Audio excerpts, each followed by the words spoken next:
Today, my special guest is Rachid Majiti, Senior Partner from McKinsey & Company, who is taking part in a closed-door leadership roundtable discussion on the clean hydrogen opportunity. Rachid, it's great to see you today. Thank you for your time. Great to be here.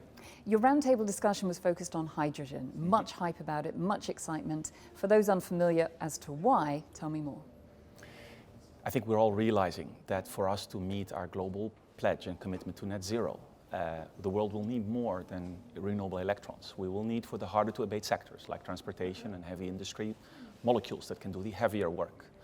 And I think the collective conviction is that hydrogen is going to be a very important part of that. Talk to me about the challenges and opportunities when it comes to scaling up. We're building a completely new energy system almost from scratch. And the scaling is even larger than what we have, for example, seen on the solar scaling over the past decade.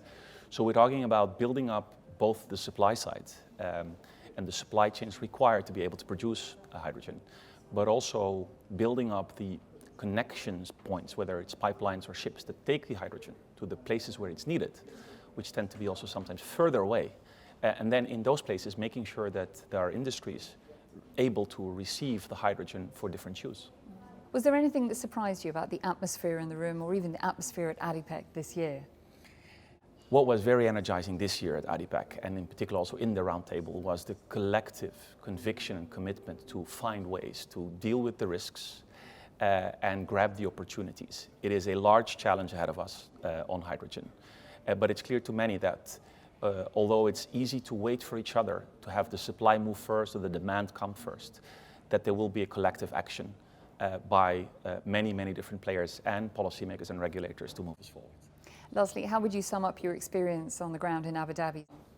It is great to be back at ADIPEC, and the energy in what we hopefully can call a post-COVID world is just amazing. So many people from so many places, and it's just beautiful to see people mingle in the corridors and have honest conversations in the discussion. It's good to be back, isn't it? It is amazing. Lovely to see you. Thank you for your time, Rachid. Thank you. That's all we have time for in this episode, but thank you for watching, and for more interviews and insights of this kind from ADIPEC 2022, head to adipec.com or check out YouTube and LinkedIn. I'll see you again next time. Take care.